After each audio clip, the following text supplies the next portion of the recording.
Hi everyone, we are having Neil next demo. We're waiting for Neil Whitehead from Somerset, and we will be doing fast and fluid city sketching. Good morning. Hi, hello Neil. Hi Neil, Hi yes, there. I see you and I hear you perfectly. Hi, good morning. How are you doing? Yeah, good morning or good afternoon. Good afternoon, yeah. Yeah, How are you hi doing? from the UK. And how's everybody doing? How's the morning been? So far it's been very inspiring and fun, and we're very excited to have you here. Thank you for joining us. And without further ado, the floor is yours. The stage is yours. Okay. And if you have any questions, those who are watching, send them to us in chat, and I will ask while Neil is drawing, so I will follow the questions, Neil. Okay. Good morning, everyone. This is the first for me, so forgive me if I'm a little sketchy at times or not, as it's a sketching festival. But I'm very delighted to be here at the Baltic Sketching Festival. It's been a whirlwind couple of years for me from a sketching point of view and urban sketching, where I kind of have my roots. Really, that's what drives my sketching and my bigger artwork, such as here. And then I always tend to work kind of A5 to A4. My moleskin is my Bible, really. So there's colours flood everywhere. I'm experimenting all the time. Again, big bold blue skies, lots of splatters, and I'll go through some of those kind of techniques a bit more tomorrow. Beautiful, Neil, and we have some compliments in chat as well about your brilliant style, so these are very beautiful. Thanks for sharing. Thank you. It's a pleasure. And my style's evolved certainly over the last year. There's lots of great influences and some brilliant artists on Instagram where I've really honed my skill, and it's constantly developing to our window view.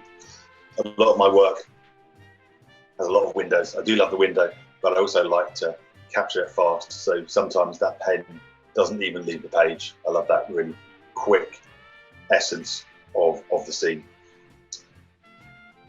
So without further ado, I will get some water on the paintbrush. I'm using quite a chunky brush.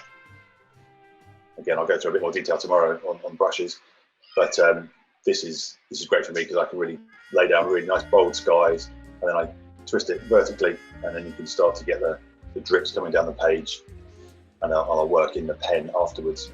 Neil, we have a question, Neil. What kind of pen are you using, and is that what you would typically go for? I've used loads of pens actually, and this is a pen. This is a very cheap pen I buy from a shop called Paper Chase in the UK. So if you can see that, it's I'll put it on that white background, you can probably see it better. It's about a 0.1 fine liner. I've got a shoebox full of these because it's relatively cheap. But recently I've used the line maker pens from Derwent. They're really good. The 0.3 is really nice, so I would recommend those as well. To be honest, I will continue this. So I just can like bringing the pen, just keeping some nice fluid lines and some nice perspective here. So I'm just gonna start capturing this. Again, I'm not too worried about whether it's all meeting up at the same height. Again, it's all about capturing the essence. And what's nice is a nice vertical there. I'm going to emphasize that. And you can see this perspective coming in. And then the big leap here is we've got to take a leap of faith, and we're going to go up. So I'm going to take a reference point that well is, and there's a bit of an archway coming through in the door. So I'm just going to just give that a bit of prominence, helps that scale. I'm just going to drop a slightly darker line on there, and it's slowly making a bit of sense now. Give it, you're creating a piece of artwork as well as a sketch. You've got that nice vertical coming through there. Capture that. So that's the kind of the rough sketch I would do. Maybe a little bit narrower. A bit more water. Now, gravity is a friend here, so I will tip that, and I'll show you what's happening. So we've got a nice drip coming through here. So you've got that dappled sky coming through. I'm not worried about this blue encroaching here. I'm going to encourage that. And I'm going to tip my brush around so we've got some verticals. And again, a little tip.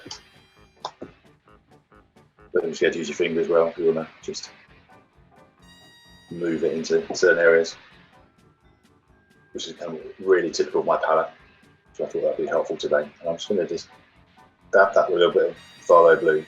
Obviously it goes nice and green. I'm scared to use the blacks because it's nice and watery. It's not going to be irreversible if we do something bad.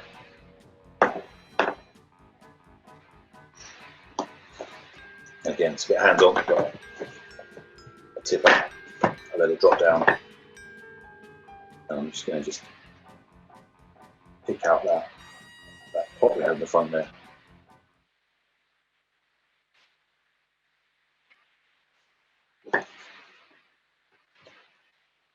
And probably next up, I'm just going to get some yellow. Just clean that brush a bit. There we go, that yellow really coming into effect now. So I want to just capture what's happening here in this foliage.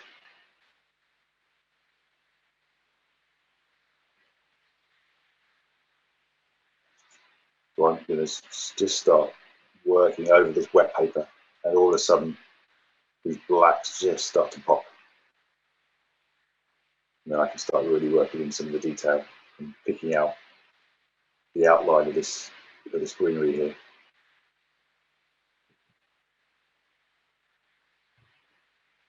I want that user or that viewer to come in here and follow the journey through the picture. And that's horizontal there.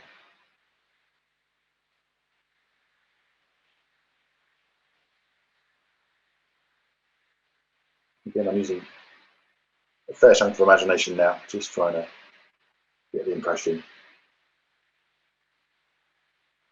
Nice strong shapes there. And just a little bit of detail on these windows. Again, I can't capture everything because they're working small and fast.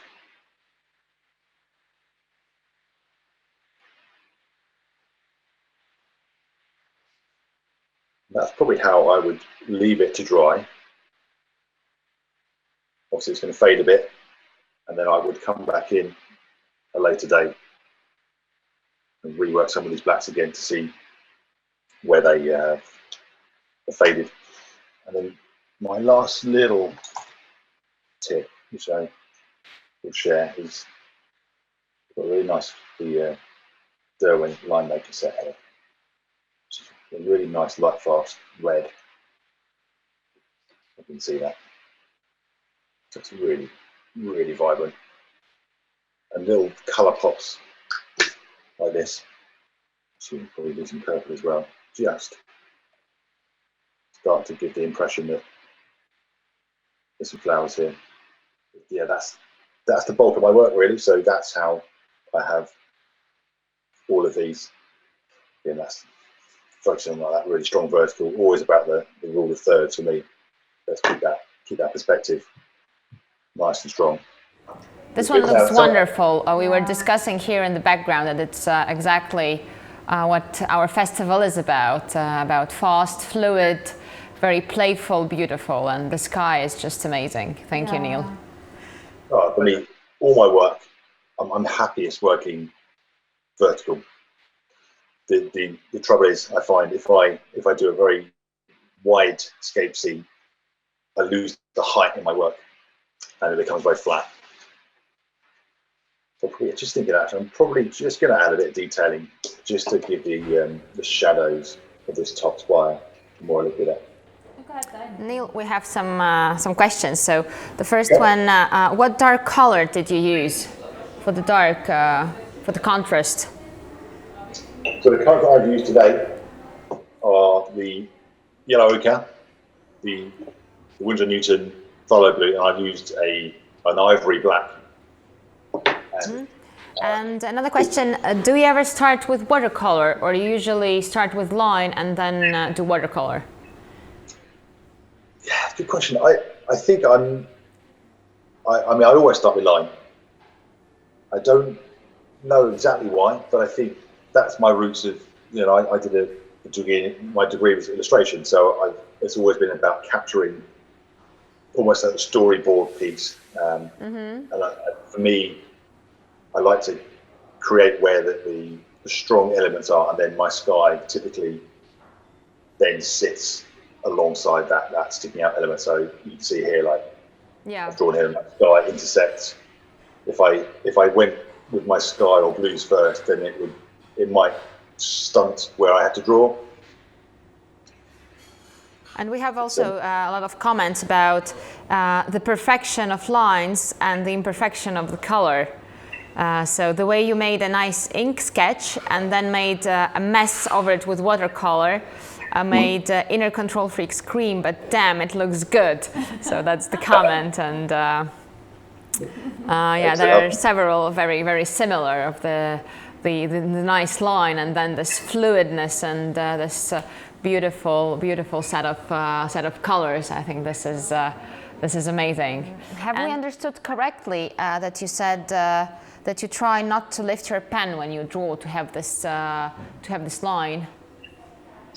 Yeah, I do. I'll go through it tomorrow. I do go through this process of continuous line.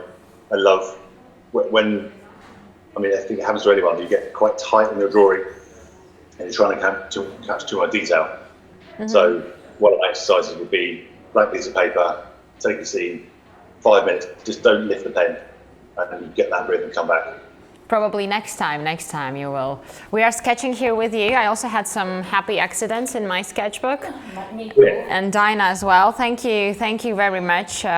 This was really inspiring, and I have a flood of watercolor. And we received also a lot of compliments in our chat. So thank you so much. We're really looking forward to your workshop tomorrow. Yeah. And well, thanks for sharing your tips and tricks and everything. It was truly great. Thank you so much, Neil. Thank you. I really enjoyed it. See you tomorrow. Okay. Bye-bye. Bye.